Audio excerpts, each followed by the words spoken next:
ಸಿದ್ದರಾಮಯ್ಯ 5 ವರ್ಷ ಸಿಎಂ ಆಗಿ ಇರ್ತಾರೆ. ಮೈಸೂರಿನಲ್ಲಿ ಎಂಎಲ್ಸಿ ರಾಜೇಂದ್ರ ರಾಜಣ್ಣ ಹೇಳಿಕೆ ಕೊಟ್ಟಿದ್ದಾರೆ. ಸಿಎಂ ಈಗಾಗಲೇ ಬಜೆಟ್ ತಯಾರಿ ಶುರು ಮಾಡಿದ್ದಾರೆ. ಸಿದ್ದರಾಮಯ್ಯ 5 ವರ್ಷ ಸಿಎಂ ಆಗಿ ಇರ್ತಾರೆ. ಮೈಸೂರಿನಲ್ಲಿ ಎಂಎಲ್ಸಿ ರಾಜೇಂದ್ರ ರಾಜಣ್ಣ ಹೇಳಿಕೆ ಕೊಟ್ಟಿದ್ದಾರೆ. ಸಿಎಂ ಈಗಾಗಲೇ ಬಜೆಟ್ ತಯಾರಿ ಶುರು ಮಾಡಿದ್ದಾರೆ. ಸಿಎಂ ಕೂಡ ಹೇಳಿದ್ದಾರೆ, ಹೈಕಮಾಂಡ್ ಮಾತಿಗೆ ಬದ್ಧ ಅಂತ. ನನ್ನ ಪ್ರಕಾರ ಅವರು 5 ವರ್ಷ ಸಿಎಂ ಆಗಿರ್ತಾರೆ. ಸಿಎಂ ಬದಲಾವಣೆ ಹೈಕಮಾಂಡ್ಗೆ ಬಿಟ್ಟಿರುವಂತಹ ವಿಚಾರ ಅಂತ ಮೈಸೂರಿನಲ್ಲಿ ಕೆಎನ್ ರಾಜಣ್ಣ ಪುತ್ರ ರಾಜೇಂದ್ರ ಹೇಳಿಕೆ ಕೊಟ್ಟಿದ್ದಾರೆ.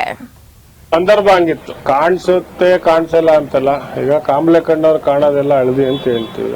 ಸೊ ಅದರಿಂದ ಏನು ಮಾಡಕ್ಕಾಗೋದಿಲ್ಲ. ನೋಡೋಣ, ಮತ್ತೆ ಬರ್ತೀವಲ್ಲ ಬಿಡಿ. ಈಗ ಯಾಕೀಗ ಸ್ವಪಕ್ಷದಿಂದನೇ ಆಗಿದ್ರೆ ಮತ್ತೆ ಇನ್ನೊಂದು ತಿಂಗಳು 2 ತಿಂಗಳು ರೀಚಫಲ್ ಆದಾಗ ಖಂಡಿತವಾಗಿ ರಾಜಣ್ಣವ್ರು ಮತ್ತೆ ಮಂತ್ರಿ ಆಗ್ತಾರೆ. ಕಮ್ಯುನಿಟಿಗಂತೂ ಬೇಜಾರಾಗಿದೆ, ಸತ್ಯ ಅಲ್ವಾ? ಏನಾಗಿದೆ, ಈಗ ನಮ್ಮ ಕಮ್ಯುನಿಟಿಯಲ್ಲಿ 3 ಜನ ಕೊಟ್ಟಿದ್ರು. ಅಲ್ಲಿ ನಾಗೇಂದ್ರ ಅವ್ರದ್ದೊಂದು ರಾಜೀನಾಮೆ ಆಗಿದೆ. ಅದಾದ್ಮೇಲೆ ರಾಜಣ್ಣವ್ರದ್ದು ಆಗಿರುವಂತದ್ದು. ಸೊ 2 ವೇಕೆನ್ಸಿ ಇದೆ.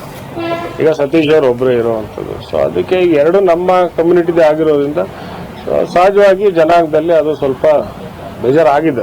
ಇಲ್ಲ ಅಂತ ನಾನೇನು ಹೇಳಕ್ ಹೋಗೋದಿಲ್ಲ, ಕಮ್ಯುನಿಟಿ ಅಂತ ಹೇಳಕ್ ಹೋಗೋದಿಲ್ಲ. ಇಡೀ ರಾಜ್ಯದ ಜನ ಗೊತ್ತು ರಾಜಣ್ಣವ್ರು ಏನೋ ತಪ್ಪು ಮಾಡ್ದಲೇ ಮಂತ್ರಿಗಿರಿ ಹೋಗಿರುವಂತದ್ದು. ಸೊ ಅದರಲ್ಲಿ ಒಬ್ಬ ಎಷ್ಟು ಜನಾಂಗ ತಪ್ಪ ಸಮಸ್ಯೆ ಆಗಿದೆ, ಅವ್ರಿಗೆ ಇದಾಗಿರುವಂತದ್ದು ಜನಾಂಗದಲ್ಲಿ ಕೂಗಿರ್ಬೋದು. ಆದ್ರೆ ಸಾರ್ವಜನಿಕವಾಗಿ ರಾಜಣ್ಣವ್ರಿಗೆ ಆಗಿರುವಂತ ಅನಾನುಕೂಲ ಅದು ಖಂಡಿತವಾಗೂ ಮುಂದಿನ ದಿನದಲ್ಲಿ ಈಗ ಅವ್ರು ಹೇಳಿ ಸಿಎಂ ಆಗಬಾರ್ದು ಎಂದು ಯಾರೂ ಹೇಳಿಲ್ಲ. ಹೈಕಮಾಂಡ್ ನಿರ್ಧಾರಕ್ಕೆ ಬದ್ಧ ಅಂತ ಸಿಎಂ ಹೇಳಿದ್ದಾರೆ. ಸಿಎಂ ಸಿದ್ದರಾಮಯ್ಯ ಬಜೆಟ್ಗೆ ಸಭೆ ಮಾಡ್ತಾ ಇದ್ದಾರೆ. ಏನೇ ಆದ್ರೂ ಬಜೆಟ್ ಮುಗಿಯಬೇಕಲ್ವಾ ಅಂತ ರಾಜೇಂದ್ರ ಹೇಳಿದ್ದಾರೆ. ಕೆಎನ್ ರಾಜಣ್ಣ ಮತ್ತೆ ಮಂತ್ರಿ ಆಗೇ ಆಗ್ತಾರೆ. ಸಂಪುಟ ಪುನರ್ರಚನೆ ಆದಾಗ ಮಂತ್ರಿ ಆಗ್ತಾರೆ.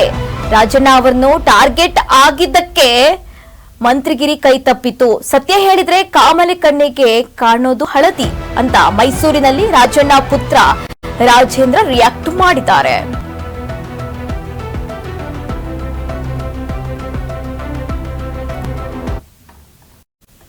ಇವ್ರನ್ನೂ ಬೇರೆ ಚೆನ್ನಾಗೇ ಇದ್ದಾರೆ, ಹಳೆ ಸ್ನೇಹಿತರು ಅವರು. ರಾಜಕೀಯವಾಗಿ ಇಬ್ಬರು ಅಭಿಪ್ರಾಯಗಳು ಬೇರೆ ಇರ್ಬೋದು. ಅವರ ನಿಲುವು ಬೇರೆ ಇರ್ಬೋದು, ಇವ್ರ ನಿಲುವು ಬೇರೆ ಇರ್ಬೋದು. 5 ವರ್ಷ ಕಂಟಿನ್ಯೂ ಆಗ್ಬೋದು, ಸಂಪೂರ್ಣ ಮಾಡ್ಬೋದು ಅನ್ನೋ ವಿಶ್ವಾಸ ಇದೆ. 5 ವರ್ಷ ಇರ್ತಾರೆ ಅಂತ ಅನ್ಕೊಂಡಿದ್ದೆ. ಬದಲಾವಣೆ ಏನ್ ಸದ್ಯಕ್ಕಂತ ನಮ್ಗಿರುವಂತ ಮಾಹಿತಿಯಲ್ಲಿ ಏನಿಲ್ಲ.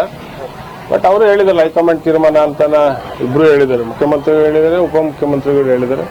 ಆದ್ರೆ ನಮ್ಗೆಲ್ಲ ಒಂದ್ ಕಡೆ 5 ವರ್ಷ ಇವರೇ ಇರಬೇಕು ಅನ್ನೋಂತ ನನ್ನ ವೈಯಕ್ತಿಕ ಅಭಿಪ್ರಾಯ. ಚೆನ್ನಾಗೇ ಇದ್ದಾರಪ್ಪ ಅವ್ರು, ಚೆನ್ನಾಗೇ ಇದ್ದಾರೆ, ಹಳೆ ಸ್ನೇಹಿತರು ಅವರು. ರಾಜಕೀಯವಾಗಿ ಇಬ್ಬರದ ಅಭಿಪ್ರಾಯಗಳು ಬೇರೆ ಇರ್ಬೋದು. ಅವರಲ್ಲೂ ಬೇರೆ ಇರ್ಬೋದು, ಇವ್ರನ್ನೂ ಬೇರೆ ಇರ್ಬೋದು. ಆದ್ರೆ ಫ್ರೆಂಡ್ಶಿಪ್ ಅಂತ ಬಂದಾಗ ಚೆನ್ನಾಗೇ ಇದೆ. ನಿಲುವು ಬೇರೆ ಆಗಿದ್ದೆ ಸಮಸ್ಯೆ ಆಯ್ತು ಇರ್ಬೋದೇನೋ. ಡಿ.ಕೆ. ಶಿವಕುಮಾರ್ ಅವ್ರು ಮುಖ್ಯಮಂತ್ರಿ ಆಗಬಾರ್ದು ಅಂತ ಯಾರೇನು ಹೇಳಿಲ್ಲ. ಆದ್ರೆ ಇವತ್ತು ಹೈಕಮಾಂಡ್ಗೆ ಬಿಟ್ಟಿರುವಂತದ್ದು. ಈಗ ನಾಳೆ ಬೆಳಿಗ್ಗೆ ಏನಾದ್ರೂ ಬದಲಾವಣೆ ಅಂತ ಬಂದಾಗ ಖಂಡಿತವಾಗೂ ಮುಖ್ಯಮಂತ್ರಿಗಳು ಅದನ್ನ ಹೇಳಿದ್ದಾರೆ, ಹೈಕಮಾಂಡ್ಗೆ ಬಿಟ್ಟಿದ್ದೀನಿ ಅಂತ. ನೋಡೋಣ ಏನಾಗುತ್ತೆ. ಈಗ ಇವತ್ತಿಂದ ಬಜೆಟ್ ಮೀಟಿಂಗ್ ಸ್ಟಾರ್ಟ್ ಮಾಡಿದ್ರು ಮುಖ್ಯಮಂತ್ರಿಗಳು. ಸೊ ಏನಿದ್ರು ಬಜೆಟ್ ಎಲ್ಲ ಮುಗಿಬೇಕಲ್ಲ.